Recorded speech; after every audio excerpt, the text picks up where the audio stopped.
The Vorith had studied humanity for exactly 3 solar cycles before deciding we were prey. Their sociologists examined our biology: soft skin, blunt teeth, no natural weapons. Their military strategists noted our fractured nations, our tendency toward self-destruction. Their philosophers concluded that any species that voluntarily sat in chairs for 8 hours daily could pose no serious threat. They were catastrophically wrong. The invasion began on a Tuesday, because the universe has a sense of irony.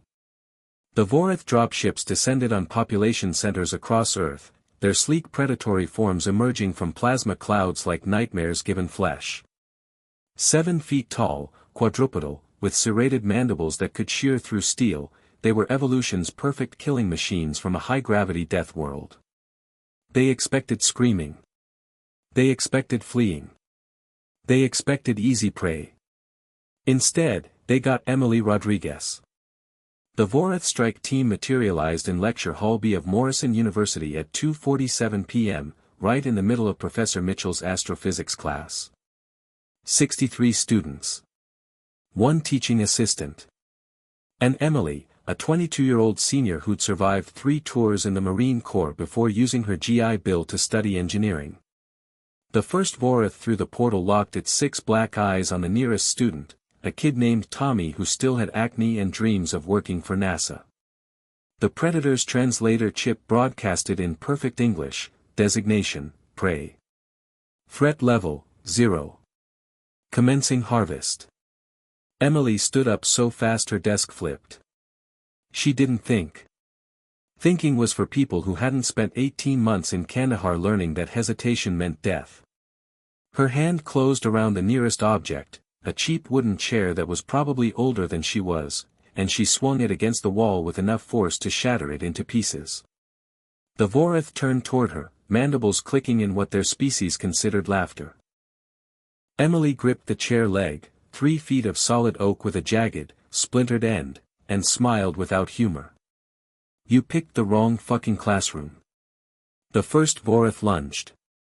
Emily sidestepped like she'd done it 1,000 times before, because she had, just usually with training dummies that didn't have acid for blood. She drove the chair leg up through the soft tissue under its mandibles, angling for where she guessed its brain would be. She guessed right.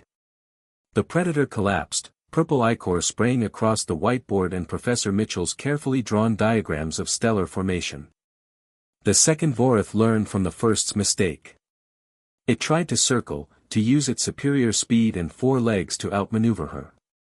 But Emily had fought in urban environments where every corner held potential death. She grabbed a fire extinguisher from the wall, bless building codes, and blasted it directly into the alien's face before bringing the chair leg down on its exposed neural cluster. 2 down. The third and fourth came together, trying to overwhelm her with coordinated attacks. This is where Emily's humanity shined. Humans don't have claws or fangs or armored hides. What we have is spite, creativity, and the ability to weaponize literally anything. She flipped a desk into their path, buying herself 2 seconds. 2 seconds to grab the laptop charging cable, wrap it around her fist, and use it like a garrote on the third Voritha's throat while simultaneously driving her heel into the fourth one's eye cluster. The third thrashed, its superior strength nearly breaking her grip. Nearly. Emily had carried wounded soldiers through firefights, had held on when every muscle screamed to let go. She held on now, twisting until something vital snapped. The fourth Vorith, half-blind and enraged, charged. Emily dropped, rolled, and came up with the chair leg again. She'd learned something in those first few seconds of combat. These apex predators from their high-gravity hell world had never learned to expect prey that fought back intelligently. She jabbed the splintered wood into its leg joint, immobilizing it, then finished it with a strike to its neural cluster. 4 down.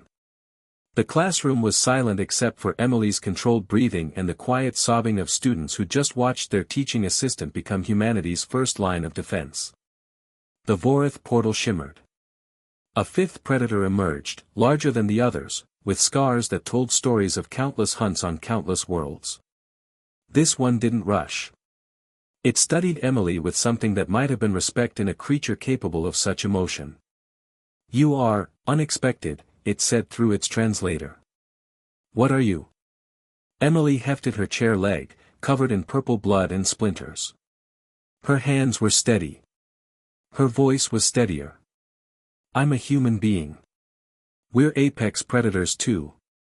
We just forgot for a while, got soft sitting in our climate-controlled habitats, eating processed food, staring at screens." She smiled, and there was something ancient in it, something that remembered when her ancestors hunted mammoths with pointed sticks. "Thanks for the reminder." The Vorith leader's mandibles clicked in what might have been their version of a laugh. "You fought well. You will be remembered in the songs of the harvest. Will you?" It lunged. Emily was ready. The fight lasted 30 seconds but felt like hours. The Vorith leader was faster, stronger, more experienced. But Emily was angry, protective, and fighting for 63 students who were somebody's children, somebody's friends, somebody's future. When it ended, Emily stood over the corpse of the Vorith leader, her improvised weapon broken, her hands bleeding, her shirt torn. But she stood. Professor Mitchell found his voice first. "Emily, what, how?" She looked at him, then at the students huddled against the walls, some filming on their phones because of course they were. This was 2025. "Humanity didn't conquer this planet by being weak," Emily said quietly. "We just forgot that for a while. Apparently, it's like riding a bike." Across Earth, similar stories played out. The Vorith had expected sheep. They found wolves in sheep's clothing. Humans who'd grown soft in peacetime remembered very quickly that our ancestors didn't become the dominant species by running away. The Vorith withdrew after 6 hours. Their leadership consulted their archives, searching for any species that had repelled an invasion so quickly. They found none.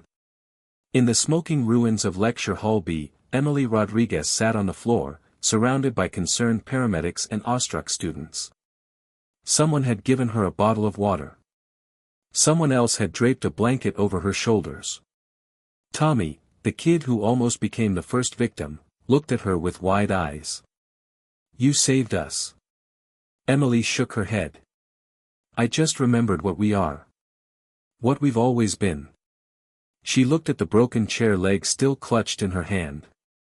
"Never forget, we're the species that looked at wolves and said, 'I'm going to make you love me.' We're the species that threw rocks at mammoths until they fell down. We're the species that turned lightning into servants and atoms into weapons." She smiled tiredly. "We're humans. And we don't go gentle into any good night." The Vorith never came back.